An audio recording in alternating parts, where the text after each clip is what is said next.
Sounds really good. Thank you so much. It was interesting to see common themes, to hear a bit of differences, and that's okay. That provides helpful dialogues. If it's okay with you, Dr. Clarke, I'll just ask you to and share your Up here, screen. yep. Yeah, that'd be great. So that I can invite Dr. Busse and the three of us can see each other well. So that's great. So yeah, we do have a few questions. I'm going to start us off on, something that I've been thinking about, and I think it comes from a little bit of the questions that come around, from healthcare providers, but also from a person perspective. So, we heard evidence, we heard recommendations, we heard the training that's involved. We want to take that evidence-informed approach. But we do know in real world, we're going to have folks coming into our medical practices and asking us questions. And so how can we, when they come in, they're asking questions about the role of cannabis in persistent pain. How can we, knowing that they have different options, how can we provide them with safety, with evidence-informed information? And if you have any clinical pearls for that, I know we could spend a whole presentation on that, but it would be wonderful to hear your perspectives about clinical pearls or nuggets of information to approach this conversation, because we've heard a lot of themes about listening to our patients, listening to the people we work with, and vice versa. Our patients are curious, the people we work with. And so, yeah, knowing that we've got persons with lived experience joining us and healthcare providers, what would you provide for sound nuggets of information for the two of you? I guess that's coming at me. Jason, go ahead. Oh, well, I think this is more your area, Hance, for sure. But what I will say is what we've tried to do to help with that to some degree is all of the information that we have for our recent guide and our recommendation. It's all available online through something called the Magic app.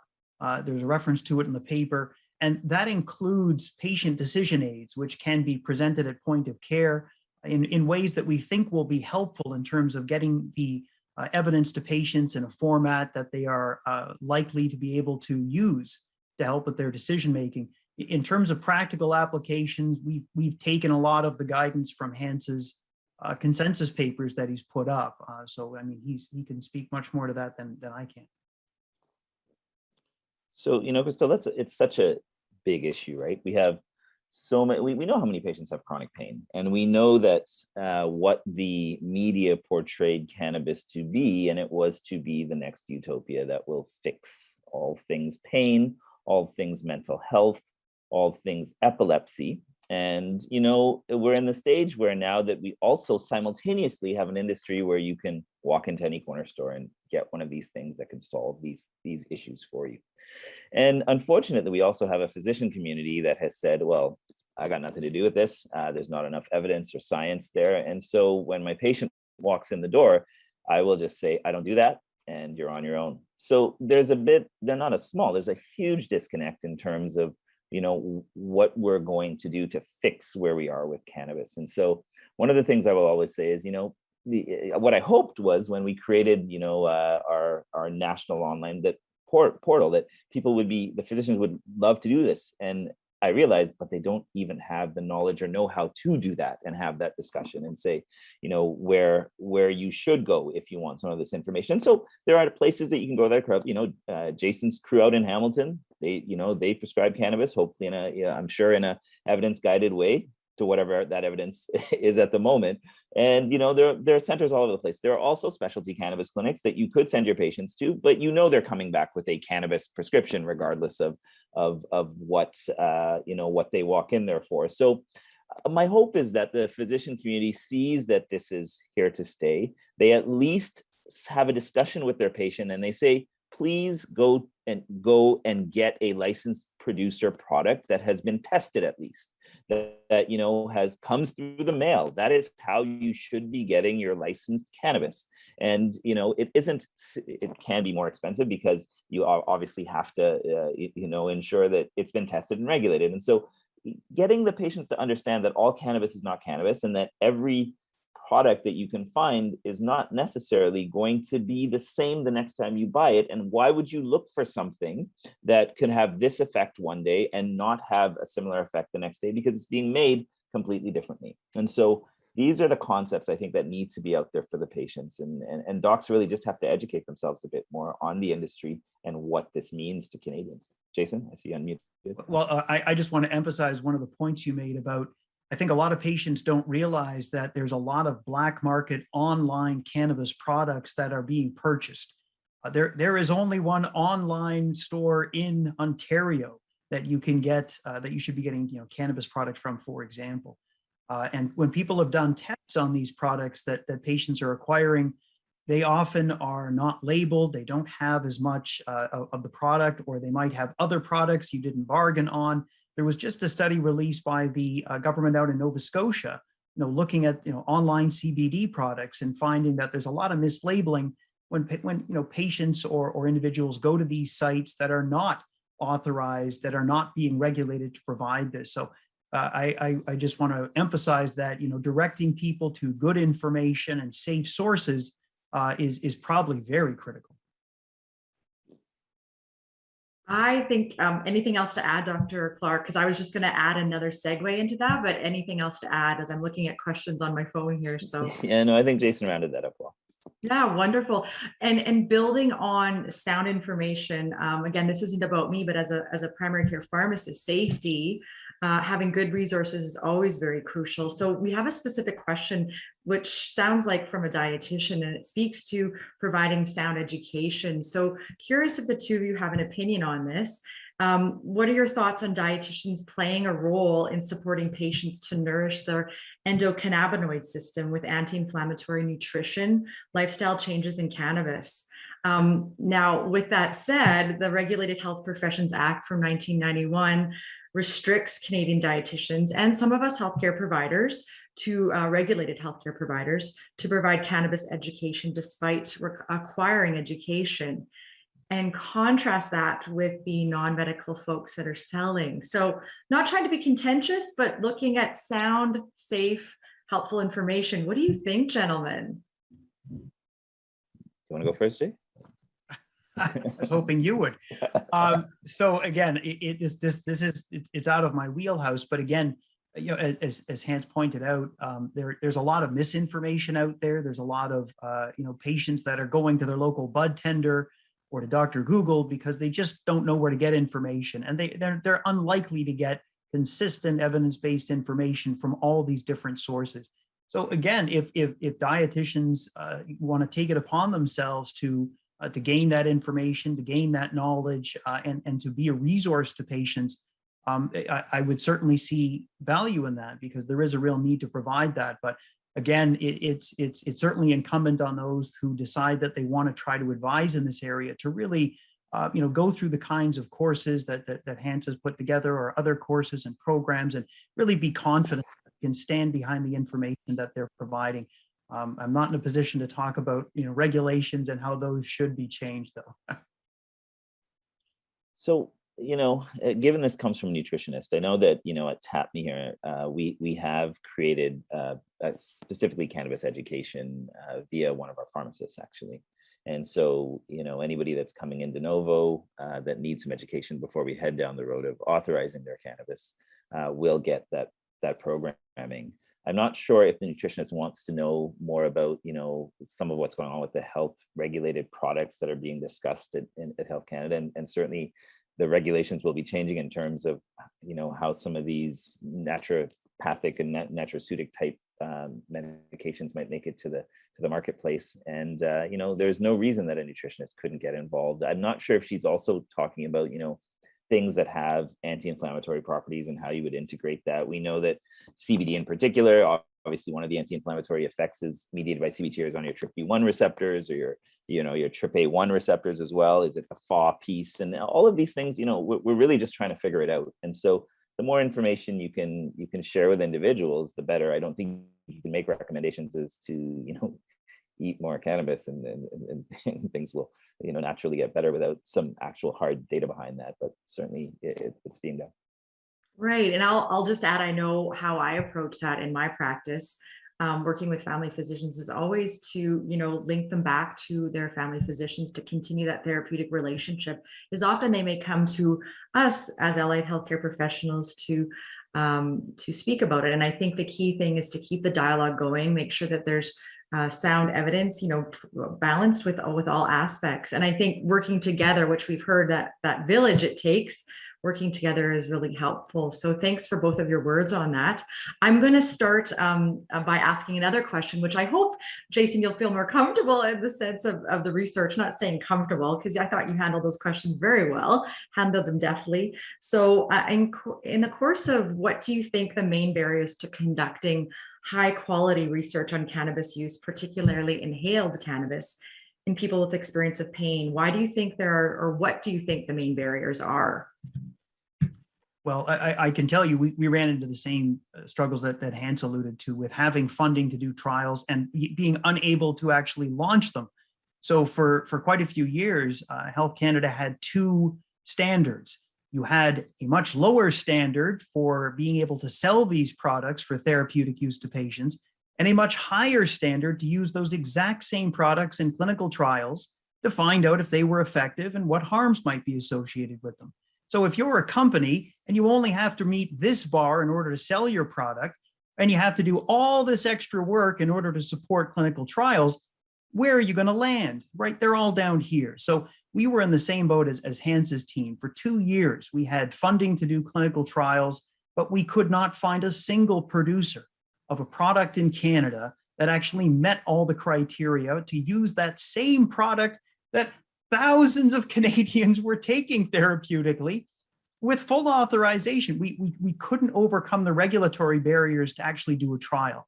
That has changed very recently.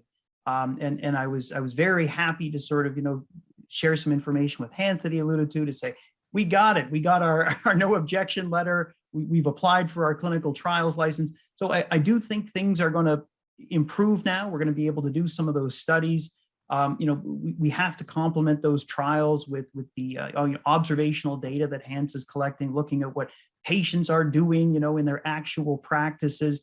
So I think it's going to improve. But for the last couple of years, I'll tell you, there was a huge bureaucratic barrier to doing this kind of research, which is only recently loosened up. And not much more to add than that. Sounds really good. And maybe building on that, how do you deal with the bias of many, most often sometimes authors who are very pro cannabis? How do you deal with that bias? You mean well, I mean, people have some dramatic experiences, some dramatic stories. Hance has probably heard a lot more of these than I have, but patients will sort of claim that use of these products has been life-changing. They've managed to reduce all other medications. They've increased their function.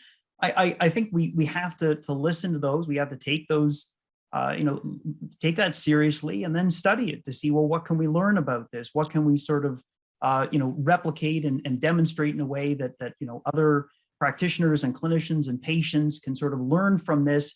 But we also have to do it in such a way that we sort of account for non-specific effects and things that might not be due exactly to use of that product. So enthusiasm is great. Positive stories are always wonderful to hear. If someone who lives with chronic pain has found an important component to their treatment. And then we have to sort of take that and then use that to guide studies and then get information that we can then push out more broadly to try to change practices and change minds. And we have to be open to the idea that it may not have all the benefits that we hope it has. Again, it might not be the panacea that it was sort of being proposed to be, but it doesn't mean it's completely ineffective, and it might mean it has important benefits for some. So again, great to hear these stories. We then have to sort of take it into the research world to learn what we can about it in systematic ways. Yeah, and the cannabis space is akin to another space that Jason and I have been dancing in, the opioid space, right? And so you see pendulum swings like there's no tomorrow. And so we went from our overprescribing to now our reckless underprescribing and the harms of these huge swings. And so we have a dichotomous view of cannabis the same way we do of opioids. And we have, the mental health space that is completely still anti-cannabis, and the chronic pain space, which would love to embrace this as the utopia that it is. And somewhere in the middle, both of these issues will fall. and we will find out those that it is helpful for and those that it isn't. And hopefully we can do that faster than slower, given where we are as a society in Canada.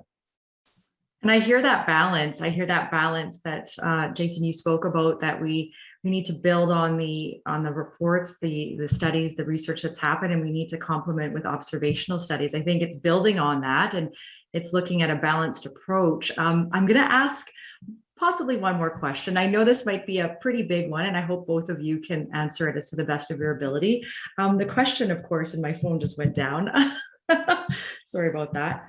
The person asked, is cannabis seen to be less harmful in the long term than opioids?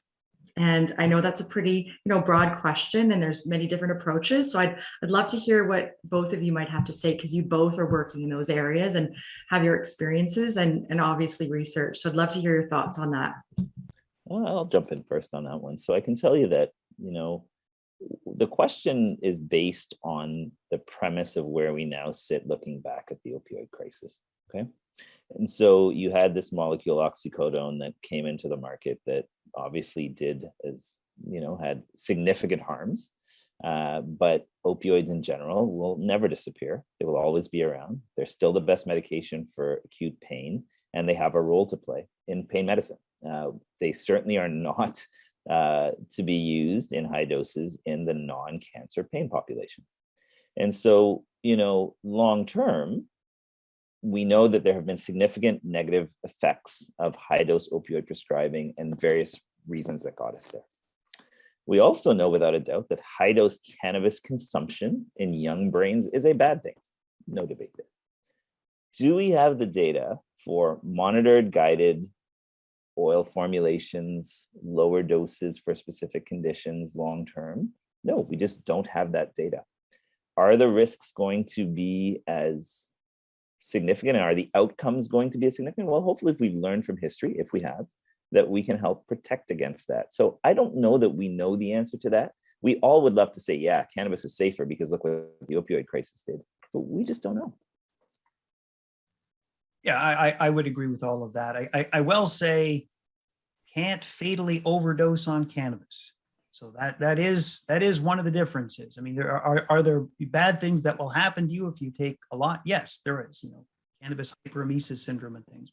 You can't fatally overdose, and people are very interested. I mean, if you do have something that could be effective and might have a lower harm profile, that would be very appealing. But to Hance's point, we have to do two things. We have to not conflate the harms with recreational use with medicinal use, because those are different things, right? And we were very explicit about not doing that. And we do have to collect data to try to determine the harms associated with people that are using for therapeutic purposes. The one area it's going to be a little bit tricky with, some of the observational data we've collected suggests that there are a lot of dual users. There are individuals that will use cannabis for therapeutic purposes, but also at times for recreational purposes. And so as much as, I would like to be able to separate very cleanly these two groups, recreational and medicinal, it appears as if there's a fair bit of overlap. So again, we have to learn more about the harm so that we can give responsible statements about it. And I do think that we are getting there. It's just right now, as Hance said, it's difficult to make concrete statements because there's a lot that we don't know. And just to plug the CCS syllabus, we spend an entire module on what those long-term effects, the data that's out there thus far in terms of the products, et cetera. So. Wonderful. Well, thank you to the two of you gentlemen for taking the time to speak with us, as I think there's a lot to sift through in this area. And I think it's good to have a balance of, again, the recommendations, the evidence, informing us all, including persons with lived experience and those of us in the healthcare field too. So thanks for taking the time. It was good to dialogue with you, and perhaps we'll have you still join us just to watch at your own for different speakers to come. And I'm going to move into our movement break, actually. So thanks, gentlemen. Pleasure. Anytime. Thanks so much. Take care.